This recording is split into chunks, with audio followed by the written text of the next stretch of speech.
intensity, competitiveness.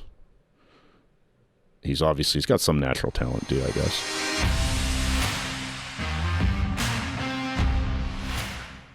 If you're a parent with a kid in grade 7 or 8, Doug's the guy who you want to be the poster child for every student athlete around. So certainly at Selwyn House, the hardest working guy, toughest guy, the hardest hitter, the hardest working student. And it certainly transcended onto the field.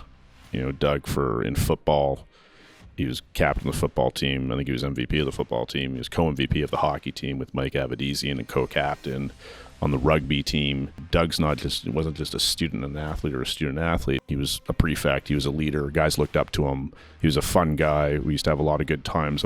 On the field, Doug hit like a Mack truck and led by example. On the rink, he hit like Scott Stevens, but could skate like Erik Karlsson and score. He was truly inspirational for a lot of his teammates. Doug could be seen in the weight room working out, and then 10 minutes later, studying in the library. At our graduation ceremony, I remember Doug winning the Jeff Russell Award for all-around student, which epitomizes who Doug really is. Doug was an all-around student leader who excelled in sports. Yeah, I mean, I sort of remember going this way, went to John Abbott so he could play both, which was very rare after he left Selwyn House. So to play two sports, forget about three, but two sports. We wanted to still play hockey and football, and both teams obviously wanted him there. He was an integral part of their hockey team. I remember when I used to come home, we'd go out and watch a John Abbott game, and there, of course, was Doug Naudie, still the same Doug Naudie, hitting everybody around on the ice, anyone close to him. And in football as well, ended up being elected to the Hall of Fame several years ago of John Abbott. There was no question Doug was highly skilled in several sports, and I really pushed his family and pushed him to consider John Abbott.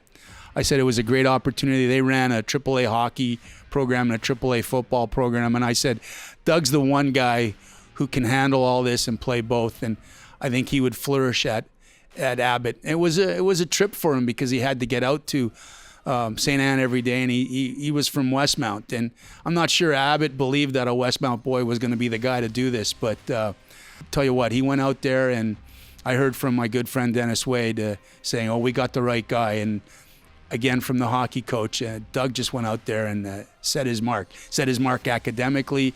He set his mark on both the football field and the rink. He walked away from Abbott with the highest honors you could have as a student athlete, and it was no surprise to me. And I'm happy he took the plunge and did go to Abbott, because I think he showed everyone that you don't have to go to school locally or near your house to get the best part of what education is all about. Take a chance and go out there. And he did, and he made it happen. And then, McGill, he became this stalwart defensive halfback who, again, still the hardest hitter on the team. Everybody was afraid to go up against him in drills. Certainly opponents knew that he was the hardest hitter. He became All-Canadian there. He was academic All-Canadian. He wanted to go to med school. He still played football actually during his first year of med school.